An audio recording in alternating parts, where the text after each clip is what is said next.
So one night, Drew sent me a text, and it said, we need to do this on the podcast. And there was a trailer. I watched the trailer, and I was like, what the fuck is going on with this? There was a article with a story by Liz Cohen that said, what will this show remind you of? Demon and Saviors is a blend of unsolved mysteries, The Staircase, and Carrie, mixing a mysterious murder with a woman's unexplained paranormal abilities. This is our review of Demons and Saviors on Hulu, presented by ABC News Studios.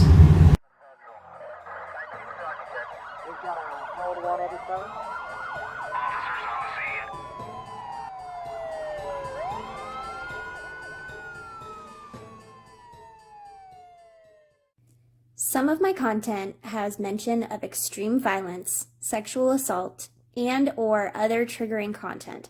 Discretion is advised.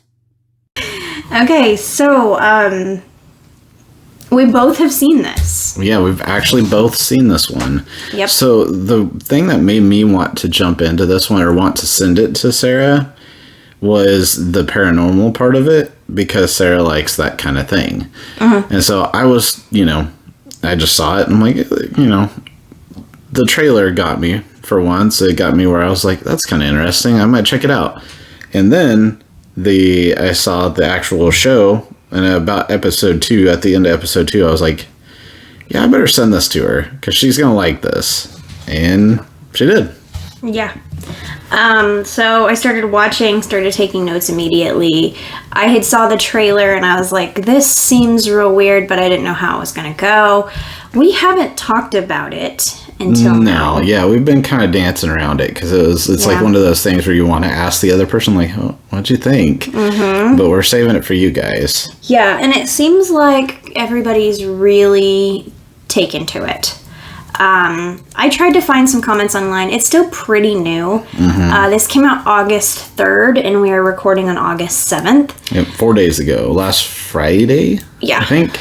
So, it's still pretty new. There's still people watching it. So there wasn't a ton of comments. That's why I want you guys, this is my call, please go and right now go to the comments, tell us what you think that this is going to be about if you watch the trailer, and then watch it, and then let us know what you think. Yep. Because it's very different than what it presents as well. So. And I feel like I need to be careful when I say that, like, oh, Sarah's going to like this. It's not like she likes what happens in these. Right. It's more of that she likes the mystery. And I say that because, like, I was also like, oh, well, I like this documentary. Well, just because I like the documentary doesn't mean I like the results. Right. So. Same. But you guys know me by now too, and you guys know I like mysterious stuff. So yeah, we're not like that. Obviously we would love a world where none of that happens, but it does happen, and they do make documentaries about it, and we watch them and talk about them. Yes. And so this is a documentary. It's called Demons and Saviors, and it is on Hulu. Like I said, it's presented by ABC News Studios. And it is the story of Christina Boyer. She goes by a couple different names. So once we get into it, you'll see, once you learn her, you kind of see what name she goes by and all of that. And when she goes by the names and things like that. See, I feel like I heard her first name, and we'll hear it when we go in there, but I feel like I've heard of her first name before. I hadn't heard of any of the other names. Yeah. But maybe that's just because it was like, maybe it's close to another case or something somehow. Yeah, I have never heard of this case. Which was surprising. I every time I sent her a text, I'm like, hey, do you know about this one? And she's like, yeah. No, like, this isn't even the first, like, this is like the 6th documentary they've done on this case. I'm like, oh. It's new to me.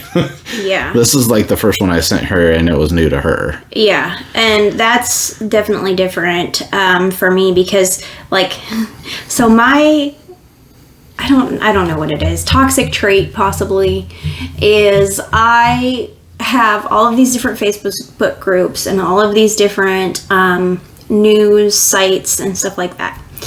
They will post like either a news clip, or they'll post a missing person or a case, and I will screenshot it. So I have about 1 million screenshots in my phone as of I mean, that's one way to remember it, though. Yeah, I screenshot it, and then I go back and I go, what was the name of that? Or I need something. Let's go through my screenshots. And I will go through, find a name, and then just research it. That's a good idea. For those of you who don't know her, though, the thing that surprises me the most about that is it's a good idea, but also doesn't sound like there's organization to it, and that's kind of your thing. Yeah. So, like, I'm surprised you haven't, like, moved them into folders somehow and labeled them and, like... Once I get a better phone, I probably will do that, to be quite honest. I am right now trying to go through my phone because I need a new phone. And I know this ahead of time. So I'm trying to take all my pictures, put them on my laptop, go through all my stuff, and delete things I don't need. You guys should see her phone. That's there used to be an old commercial where somebody had, like, bandages on their fingers because their phone made their fingers bleed because it was so, like, scratched up and chipped up. That's her phone. Yeah. Like, she's got a cover on it, like a whatever glass cover, a tempered glass cover on it, and it is supposed to be shatterproof, and it is 100% shattered. Yeah, it's cracked to hell. Yeah, and it's not even the first one of those. Right. I am also... So, whole side note here. Yeah, I've got so much stuff to talk tangent, about. sorry. I got so much stuff to talk about, sorry. I am sporting my... LGBTQ jewelry. It's from Ono Rainbow. I will do a whole trailer because you guys can get 15% off because I got my jewelry. So, if you guys want to take part in that, you can see that a little later. They are not sponsoring this. I just really like it. So, and I'm thankful for them for doing that. And I'm not wearing the jewelry or anything like that, but I'm definitely an ally to the cause as well. So, definitely check them out. Yep. And now people will not think that I'm straight anymore. I always get, you just look straight. And I'm like, thank you. I don't know what that means. This is the first time you hear that, so I don't know how to take that either. I always look that I always get people saying that I don't look gay. I'm like trying to wear rainbows more. You're like trying to draw attention to it, just like clarify. Yeah. Okay, so any other news? Any other stuff? No, we're back to our normal spot. Mm-hmm. We're still recording late at night, though, so we're still a little tired. We're going to stumble on some words and stuff, but... I am really, bad with my words today. I'm so sorry. I've been stumbling a lot of my words, so we might stumble a little bit. Mm-hmm. We'll get there. Yeah, just let us know what you think of this. We haven't done too many, documentary reviews. Mm-hmm. I did one on my own. And then we did Casey Anthony. And you guys liked Casey Anthony. Mm-hmm. So we'll see how you feel about this. We did the Murdaws. And that's right. You guys were kind of on that. Which is okay, actually. Because honestly, by the time I got to the end of that one, I was kind of like, I've heard enough of this story to where I was like, the whole thing ended up frustrating me. So I kind of felt it at the end too, and that could have been part of it too. As I wasn't like I lost my interest in it because I obviously want the victims to get justice, but I the whole story of the rich, powerful lawyers getting away with stuff it just feels like it gets defeating a little bit at times. So right, yeah, that's what happened with the Murdaws. Yeah, so I took extensive notes. I'm almost to the point where I'm like, he breathed. So... I'm curious if you bring up the one point that I was thinking of where it was kind of a funny point when we get to it, but we'll do it when we get there. Okay. So, let's jump into it. Episode 1 is called The Poltergeist Girl. So this is where we're going to start getting into some paranormal stuff. Mm-hmm. Trust me, it gets true crimey. Some paranormal activity, you could say. Right. Just hang in with me. Just buckle up. If you like this type of stuff, buckle up. If you don't, I promise it's going to get different. So and it does actually tie into the case in very specific ways, so that it is important to the case. Yes. All right, so we open up with the Pulaski State Prison in Hawksville, Georgia. We start with a prison call. She states that she has spent more time in prison than in the real world. Then we jump back to Columbus, Ohio, 1984.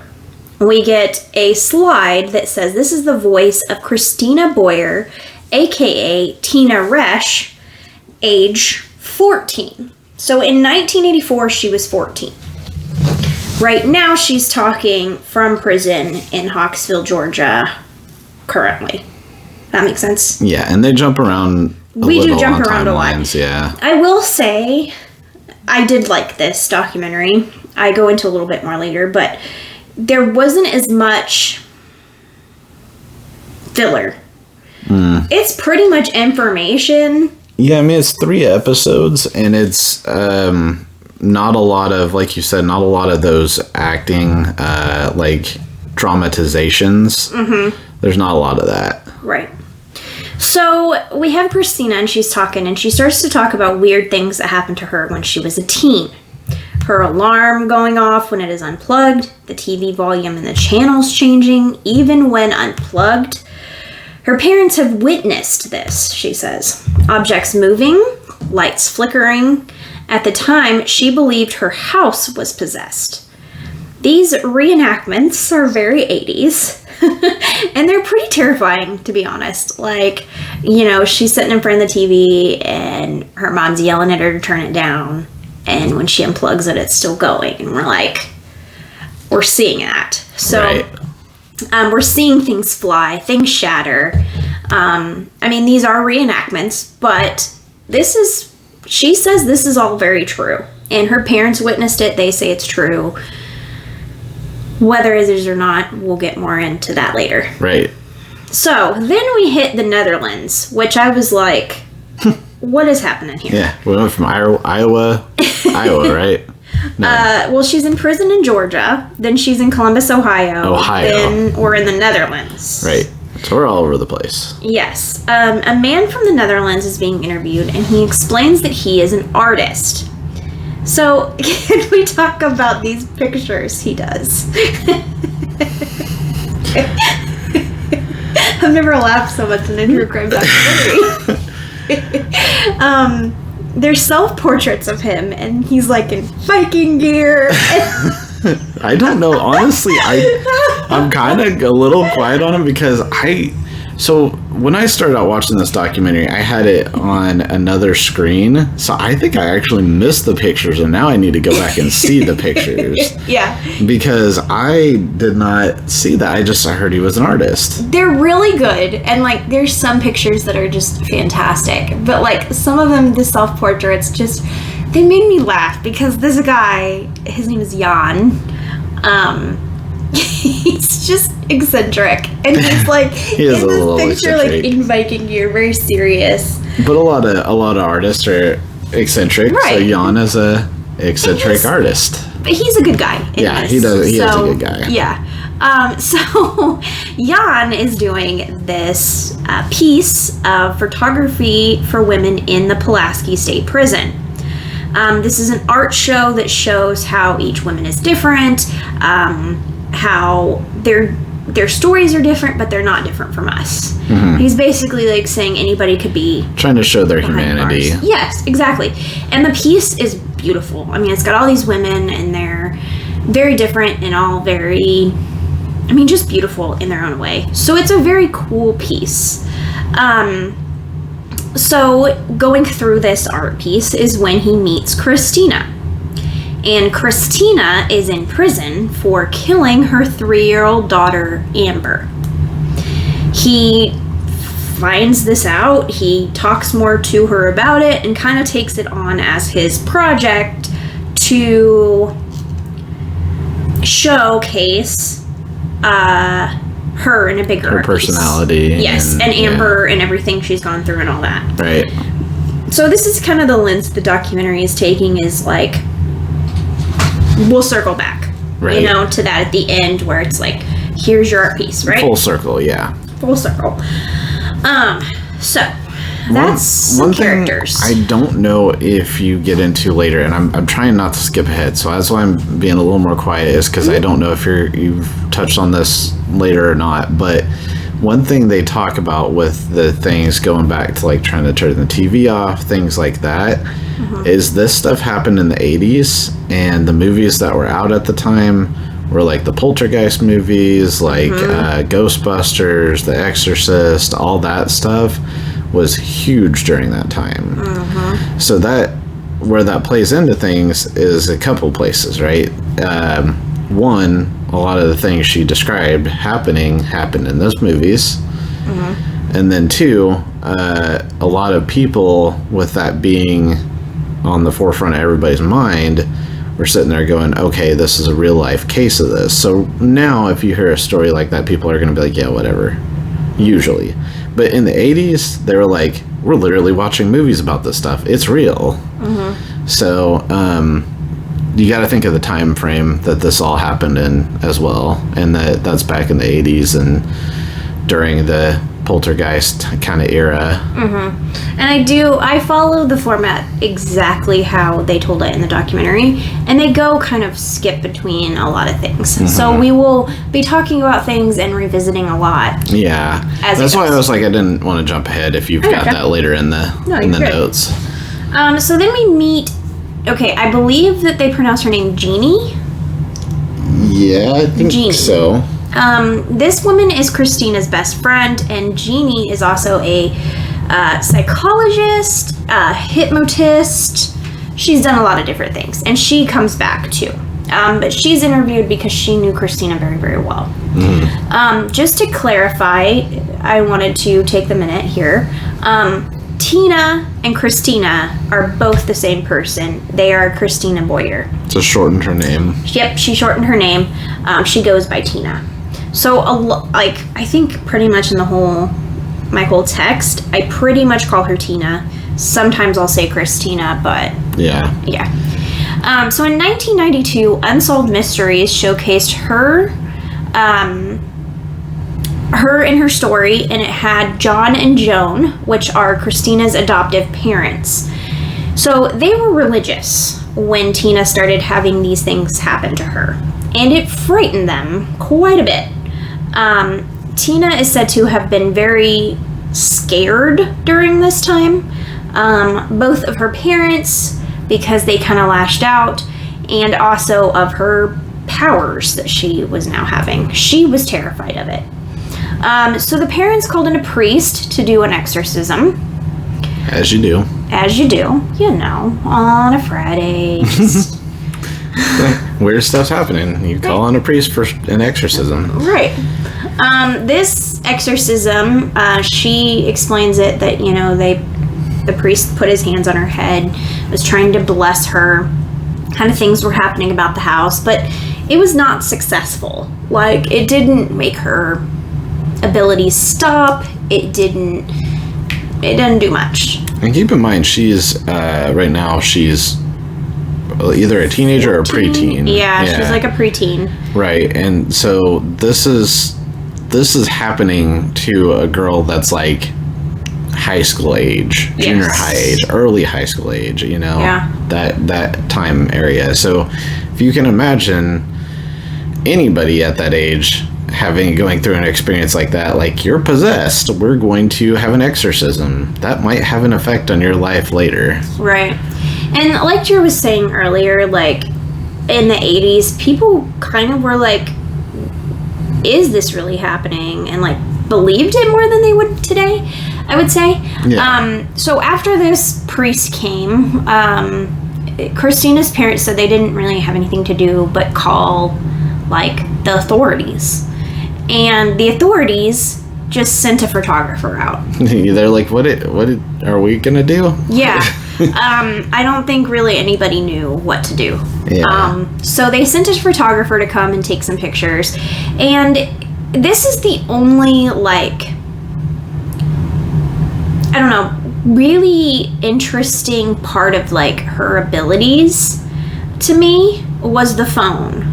So she's sitting talking to these photographers, and he says that a blanket comes up and goes over her head and then falls back down. Like the entity didn't want to be seen. When they were taking a picture, right? Right, when they're taking pictures. Yeah.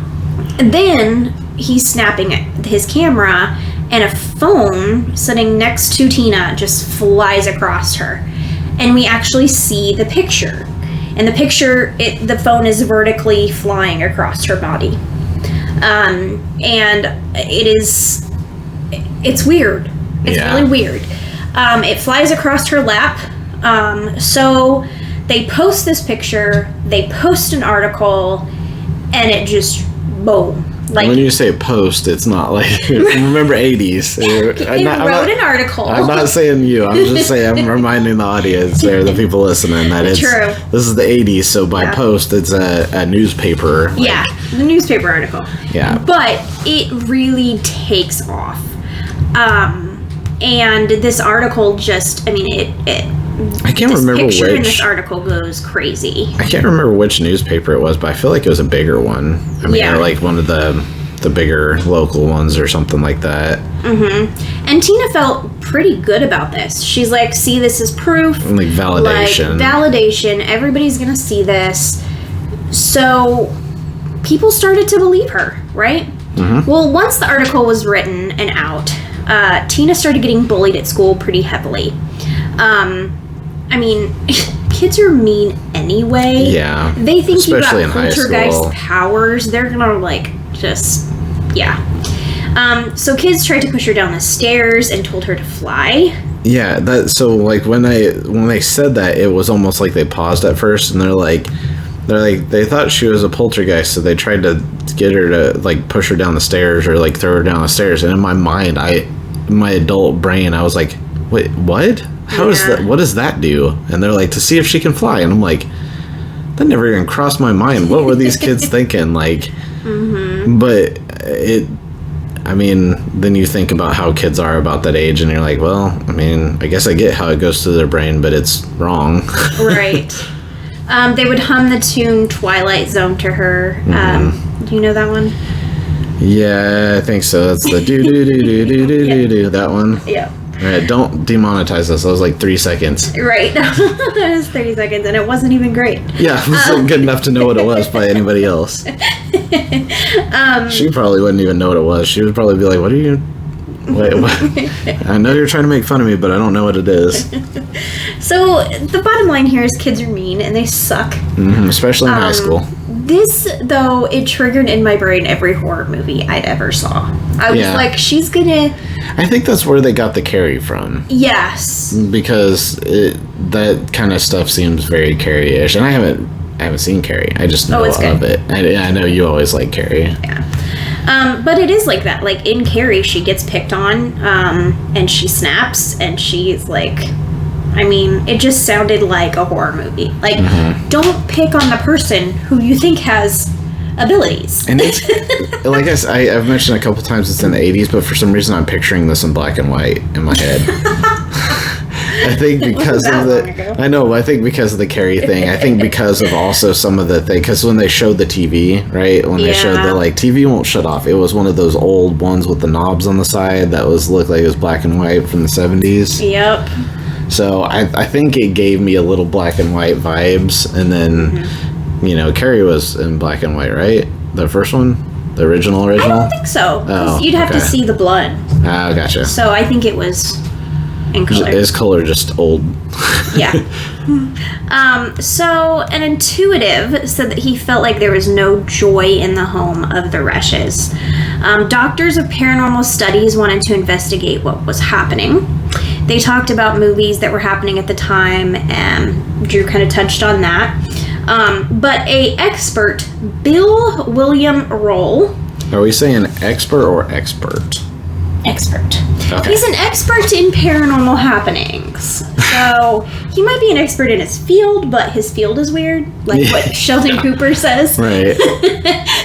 He's like, I'm not saying you're dumb, or I'm not saying that you're not good at what you do. I'm just saying what you do isn't important. Not worth doing. Yeah, right. That's what it was. Yeah, So, I mean, So Bill William Roll, called Billiam, believed that this was a rare human experience. He believed that it's rare, but this happens, right? Where you let off so much electromagnetic, in your brain that you start to move objects. So basically, he was saying that this is not paranormal. Well, I don't know what paranormal means. It's not a ghost, is what he is saying. He's saying that he feels like it was a phenomenon that happens in certain people's brains that send off more electrical signals and can do these things with electrical signals. Like, he wasn't necessarily saying, yes, she's possessed. Mm-hmm. He was just saying she has something different with her brain that was doing things different electrically. Right, and I think he thought he was going to uncover all these people that could do this. Yeah, right? Like he thought he was going to be like the X-Men. yeah. Right, make me be nerdy. He thought he was going to be Charles Xavier.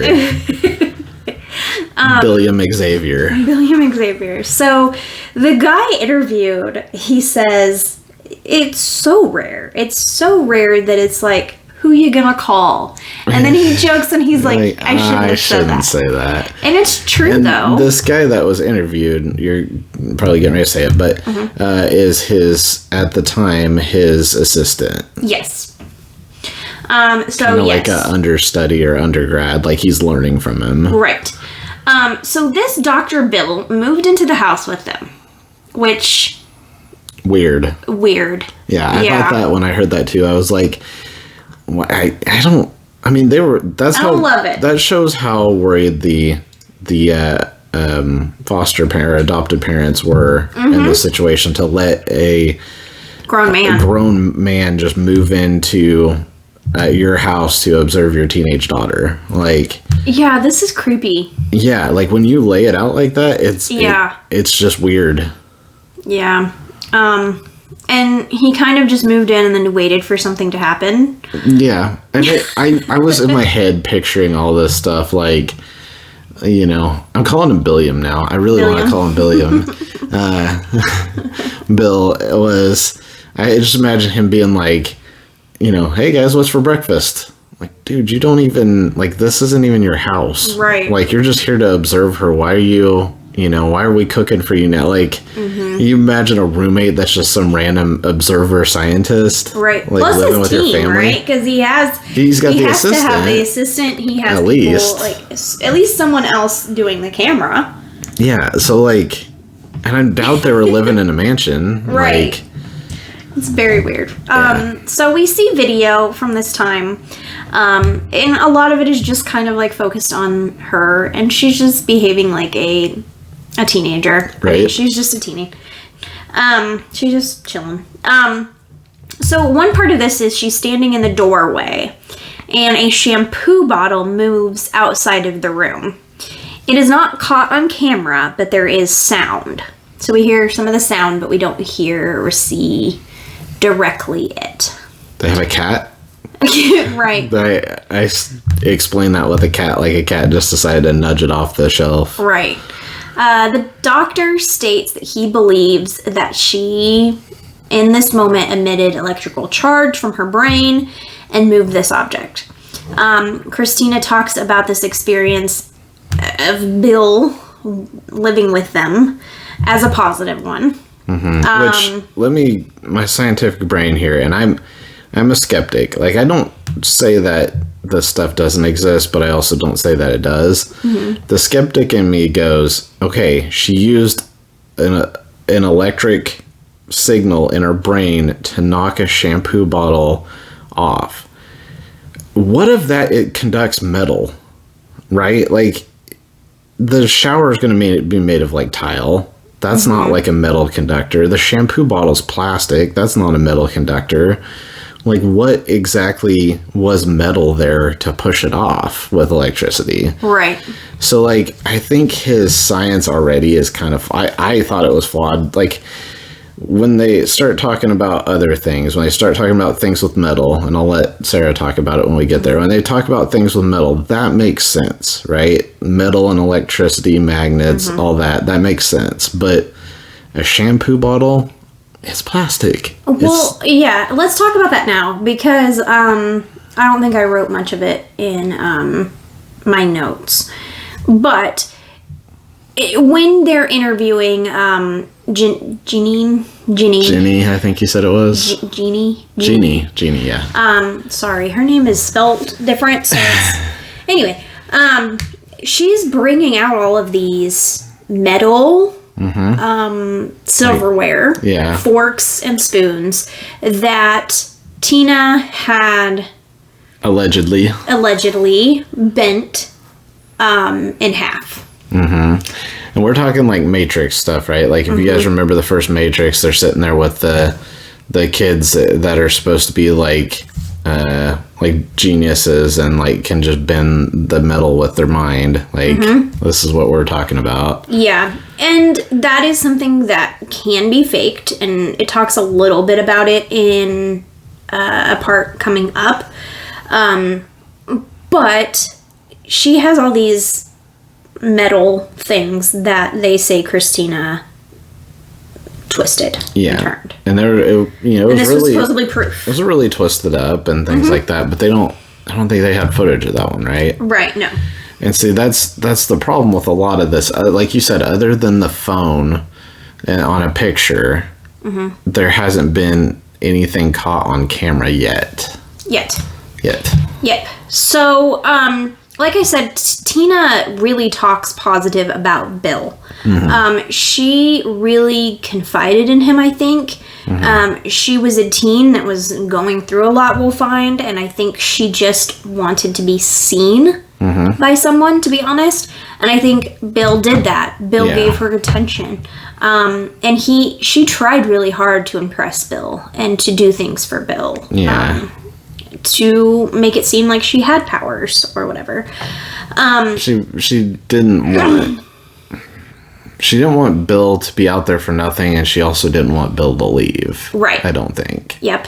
And it was two-way street, because Bill made her also believe that it was something that was cool and that she wasn't a freak, Right. And so, I don't know. She was gaining quite a bit from this, is what I will say. Yeah. Christina had a hard time. She always wanted to know who her bio parents were, and she was just looking for something more. She wanted that deep connection. So we later find out is that her birth mom left her at 10 months old. Her birth mom had drug dependencies. 10 months? Was it 10 months? Yeah. Okay. And the reason it comes up in here too, but her mom had drug dependencies and was a S worker. Right. I don't know if I can say that on the pod. But so Christina's bio sister told them that their father was the mom's pimp. I don't know if I can say that either, but we're just gonna say it, because if I say PIMP, it's a rap song. It's 50 Cent. It's 50 Cent. So, yeah. Anyway, the story was that Christina was sick at 10 months old, and her mom took her to the hospital. Okay, that's where I got the part I was confused on. Yeah, she sat her on the bed and then just walked out and never came back. See, I thought that, for some reason I got it in my head that, like, she had her and then left. But you're right. Christina was left there at that age. Yeah. Yep. And it could have been that Tina's birth mom couldn't financially provide for her, didn't feel that she could raise her. I thought that it was maybe she, at the time, was on drugs and she didn't want to get arrested. That could be true. Like, she was just like, I gotta leave her here because the police are going to come in and say, like, Child Protective Services are going to come in and say, I'm not a fit mother and I'm going to get arrested, and I'm going to leave her so she gets taken care of, but also leave her so that, like, I'm not getting arrested. Yep. So as we get this backstory from Tina's biological sister, she said that Tina's family was Wiccan. Blew my mind, because I did not know that was a thing. I'd heard Wiccan before, but they were saying it like it was like, and it. Don't make fun of me. I'm ignorant, okay? They're talking about like it was a religion, and I guess it is a religion. It kind of is, yeah. I didn't know that. Like, I thought Wiccan and stuff like that, I think of like supernatural, right? Mm-hmm. And where it's just like the whole like angels, demons, like stuff that you really think is probably, not real, not saying that stuff's not real, but you know what I mean, like the put salt on your doorway is going to keep out ghosts. Like you're like, that's probably not going to work. Mm-hmm. Maybe it does. I don't know. Tell me if you guys are salting your doorways and it's helping. I just hearing that though, like the whole Wiccan thing, I was kind of like, I'd heard like, I didn't know that. I'd heard Satanism and things like that. I've heard all of those, but I hadn't heard Wiccan and people actually being like, she was saying, and this might be what you're getting ready to say. She was like, there are people that practice the light side and the dark side of Wiccan. And I'm like, I didn't know any of this was a thing in general. I didn't know it was a thing back in the 80s. I mean, I assume that they have had this forever. Which, I mean, if you don't hurt people, do you? Like, I don't care. It's kind of like Satanism in a way. It's not, but I'm saying like in the eyes of people, they think if you're Wiccan or you're Satanism that you're bad, and people don't look into what they actually believe. Yeah. But I don't know much about that stuff. So if you guys do, I don't really either. Let us know. I don't know if that goes into the Salem stuff too, because didn't they say too, like, maybe I'm getting this confused with something else, but I thought they said too, like, one of their relatives or something was from the whole Salem's. I don't know. I didn't hear any of that, but they did say. I might have got that confused with something else. What they did say was that their grandmother and their mother could move objects without touching them. Mm-hmm. So this isn't what they believe is an inherited power. Their grandma... What's it? Yeah, no, I'm getting that confused with something else. I definitely am getting something. Okay. I know what I'm getting it confused with, actually. And it's kind of funny what I'm getting it confused with. Is it American Horror Story? No, I saw a TikTok of Matt Rife that he's talking about how, like, the lady from the crowd's talking about, like, yeah, one of my family members was actually from Salem during the witch trials, and like she could read palms and all this, like, oh my, and read tea leaves and all this stuff. And in my brain somehow I got the two combined, I guess Wiccan and witch. Leave me alone, people, it's late. Okay, so let's move on now. Wiccan is a thing. Wiccan is a thing. Their family, their bio family practice that. They could move things without touching them. Their mother, so this is Tina and her bio sister's biological mother, Barbara Jean Davis. Her sister says that even a drawing on the wall will move or fall without touching it. And that drawing is of Barbara Jean Davis. So that's the grandma, right? Yep, the grandma. Because they said the kid didn't like that drawing. Right. They didn't like that picture because it moved and fell all the time. Mm-hmm. So we kind of go back to Dr. Bill here. We got some weird names here. Like Barbara Jean, I'm immediately thinking of like Reba. That Barbara Jean. And we got Dr. Bill. Dr. Bill's just a weird name in the first place. This episode is all over the place. I know. I'm going on tangents too. My bad. It's okay. So we kind of go back to Dr. Bill. He believes this is all brought on by stress. That Tina was very stressed. And that her adoptive dad, John, would beat her with a broomstick. He would make her sit on a chair for hours. Tina also states that her adopted brother would molest her. Yeah. And that she told her parents this, and they slapped her and didn't believe her. They said, "Why are you always looking for attention?" Mm-hmm. She says that he began touching her at the age of 12, and it went on for years.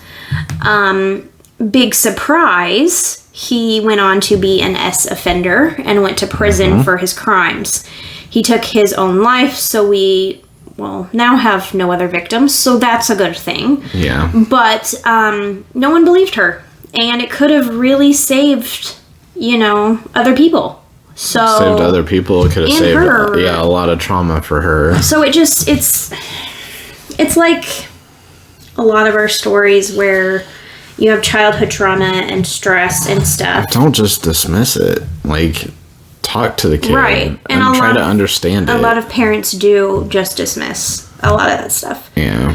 So please believe your kid. Believe any victim who comes to you and says that this has happened. Please believe them. Yeah, and at the very least, as a parent, you should want to investigate and know what really happened, right? Like, no matter what, like you can believe the kid and also want to know what happened. That's you can do both those things. And try to get your son help. Right. Yeah. I mean, just because like it's messed up that he did that. I'm not gonna lie. I have a hard time saying that I would ever. I don't know that I would ever be okay with somebody who did that. But you have a better chance of them not doing it again and them being a normal human being if you get them help. If you ignore the problem, it's only going to get worse. Yep. So Tina explains that after the paranormal stuff started happening, that Joan and John started treating her differently and was scared of her. We see some recorded tape of Tina explaining that she moved pretty heavy objects like a coffee table, dresser, things like that. Yeah, and the dresser was in the room and he was like, you could move that heavy thing? But I think regardless of any of the paranormal doings, that Tina was just a sad girl who was mistreated, and there was a lot of horrible stuff going on. And I think the documentary does a really good job of pointing that out. That regardless of either way, this girl had some very bad trauma. Yeah.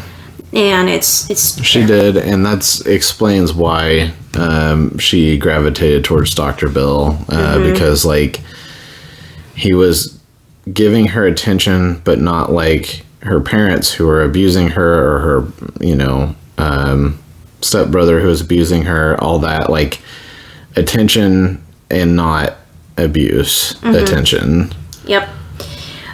So then, at this time in our story, back in the day, is when James Randi appears. James Randi. James Randi. He is a famous magician. Guys with 2 first names drive me crazy. And he also is a man that debunks paranormal activity. So he came in and tried to debunk everything that happened.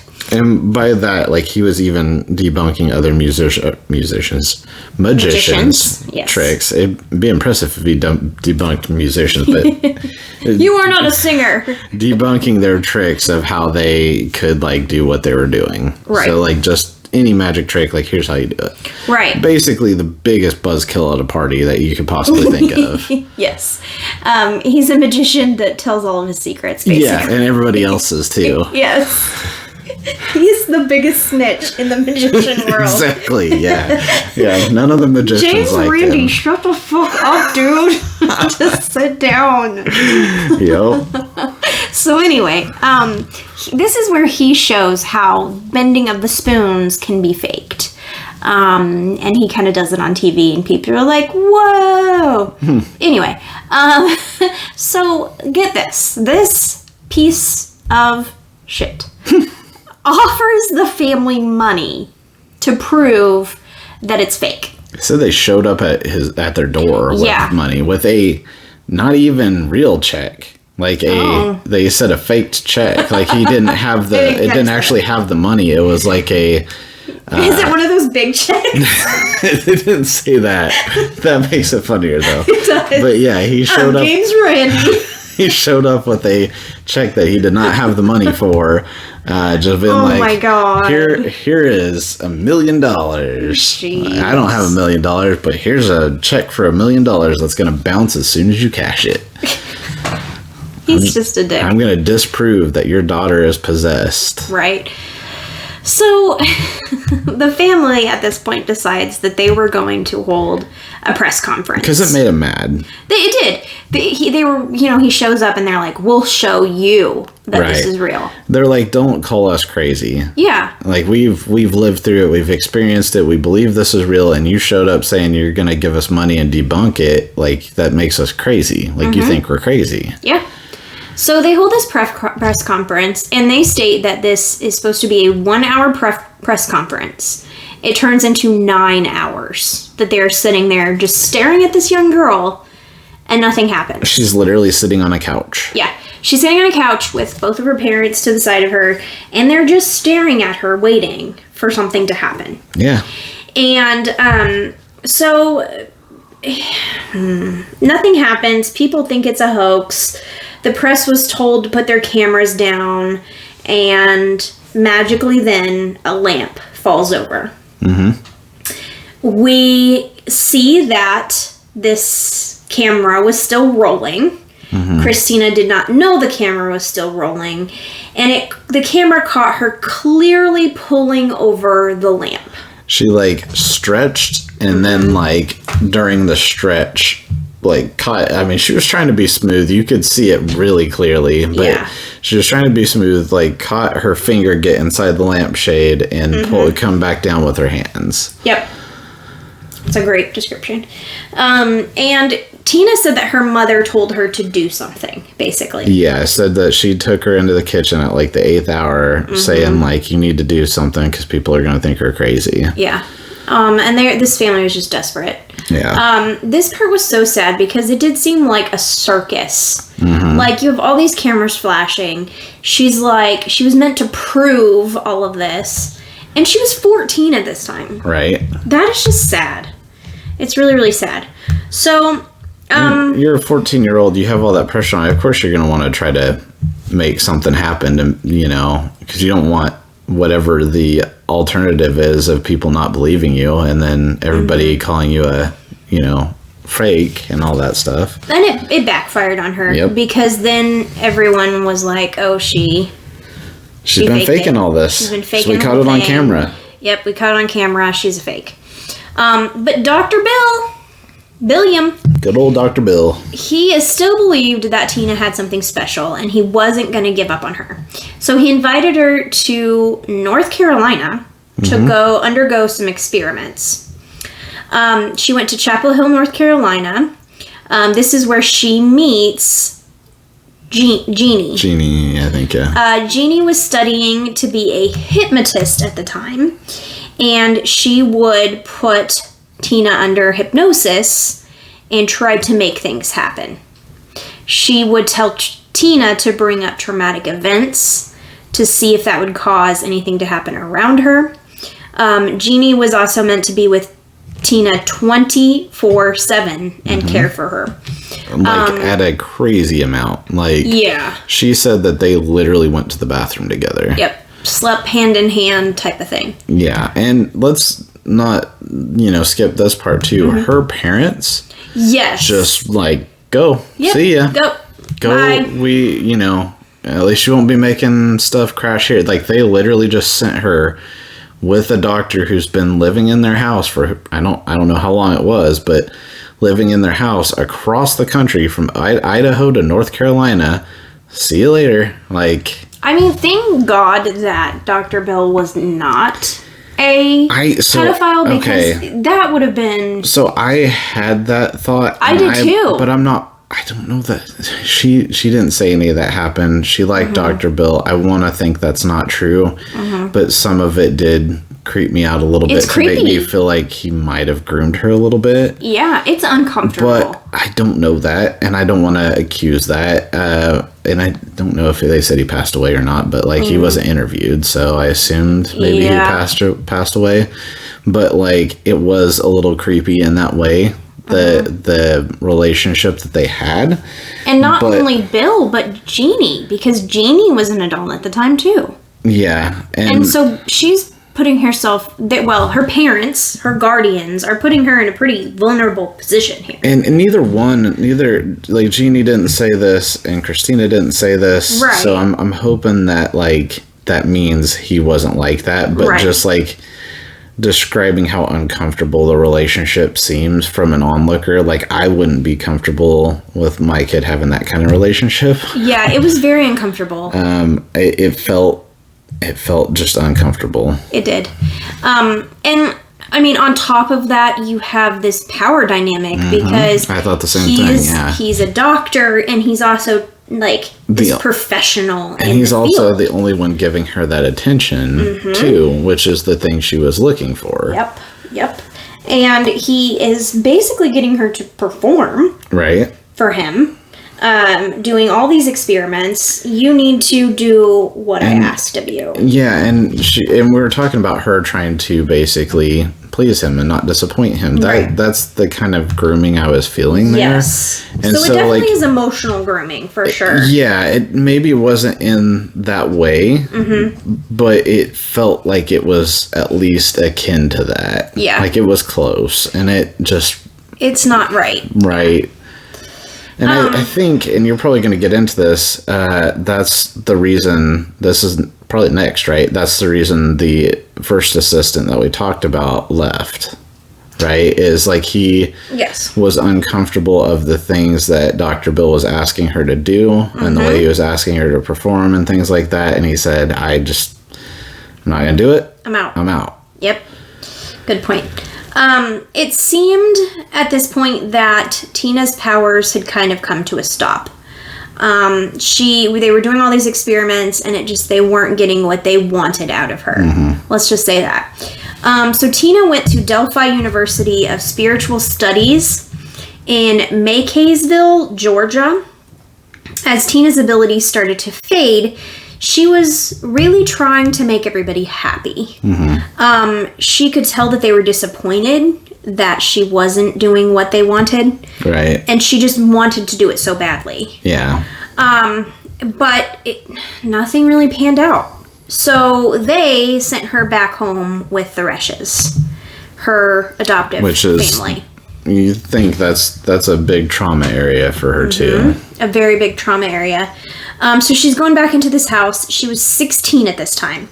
And Joan and John decided that they didn't want her anymore. They're like, I think they probably thought that when they sent her off with Dr. Bill. Yeah. Like, we don't want you anymore. And keep in mind too, the abusive brother was still there. Yes. Stepbrother. Why would you adopt a child if you were just in 16 years just going to be like, bye? I mean, I'm sure in their mind they're like, well, we didn't know that child was possessed, or we wouldn't have done that, but like that's messed up. Very messed up. So they didn't want her anymore, so they sent her to a juvenile detention center. Even though she had done nothing wrong. I didn't even know that was possible. Yeah, I didn't know that was possible. So at 16, Tina just decided to run away. She was like, nobody wants me here. She married a man that was very abusive to her. And then she shortly found out that she was pregnant with Amber. Tina was over the moon happy that she was a mother now. There was a weird quote that she said, which she was like, this child is biologically mine, so we have a biological love. And I know that comes from trauma with your adoptive parent, but it's not like that for everybody. I just want to say that. Yeah, so I want to wonder how you took it. I want to see if you took it the same way. I took it as, yes, the adoption thing, but also like she wanted that unconditional attention, and she finally got it with her kid. Yeah. Like, because like her kid depended on her. Yep.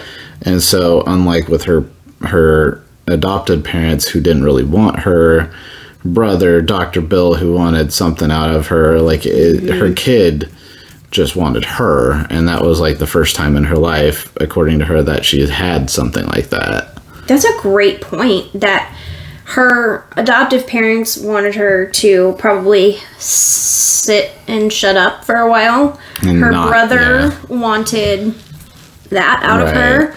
Dr. Bill and Jeannie wanted her to perform. She had nobody that just didn't want anything from her. Right. And that's just really sad. And her kid, being a kid, just wants her. Right, just wants her. But I did want to point out that, like, just, it's not always, you can have such love with an adoptive. Yeah, definitely. Any kind of family that you have. So, Yeah. I just want to point that out. Yep. But she started having some weird stuff happening again. Clocks were turning, glass was falling. Was this Tina? Or was this Amber? That was a big question that it was kind of like, what's going on here? And remember, they felt like this was generational in that family. Mm-hmm. They felt like the grandmother, the mother, Tina, and then now the child. Yeah. So one day Tina puts Amber down for a nap. The smoke alarm goes off and she runs in there. And this is where the first episode ends. And one quick thing on that. She doesn't know her biological family yet, right? Right. She hasn't found the biological family yet. She doesn't find them till later, so she doesn't know this is a biological thing right now. Right, exactly. And this is something they don't really revisit later, and I kind of wanted them to. Yeah, they didn't go as deep into the biological family as it would have been interesting. They mentioned it, and they kind of seemed like they were going to go into it, and then they did say that when they met, they had a really good relationship. Yeah. But when that stuff happened, she went to Dr. Bill and Jeannie. Yep.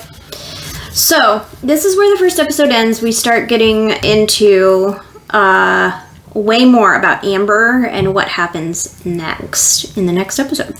So hang in with us. And so we're gonna do this a little different. We're going to try to record it all. I don't know if we'll get through it all tonight, but we might try and we might not. I don't know. We're both tired. Yeah. But we're going to try to record it all. And then if you guys come up with comments and you want to comment on this video with your thoughts, they could make it into our videos. And so we'll, if you comment, we may come back in completely different clothes and record a little extra at the end talking about your comments on one of the next videos. Yep. Definitely tell me what you think on this first one. After this first one, I was like, where the hell is this going to go? Yeah, I was too, really. What the heck? And now knowing all the information, I have kind of a different... It's not really where I expected it to go. Yeah, it wasn't. But... let's hype it up that, yes, it gets a little crazy. Well, it does get a little crazy, but it's unpredictable, I guess, is where I was going. That was how I was trying to hype it in my non-hyping voice. I know. I don't want you guys to just stop because it's so good. And it is interesting. It definitely is. It just doesn't go the way you would expect it to. You expect it to be a certain way based on the first episode, and then the second episode's different. Right. So, hang in with us. What is it that Cameron said? Don't go.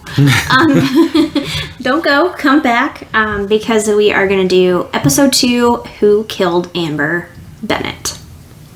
Stick around. Okay. Peace. Oh, yeah. Bye. Hi, guys. I just wanted to say I hope you enjoyed this video. If you like any of the content for Code 187, please click that subscribe button, that like button, that share button. Help us out, help us grow. You can find us on your favorite podcast platforms. Check us out on there. Give us some ratings. Tell us what you think. We're also across every social media on Code 187. So we're on TikTok, Instagram, Twitter, Facebook. I think that's it. And of course YouTube. So please subscribe if you like our content and spread the word. We'll see you guys next time. Bye.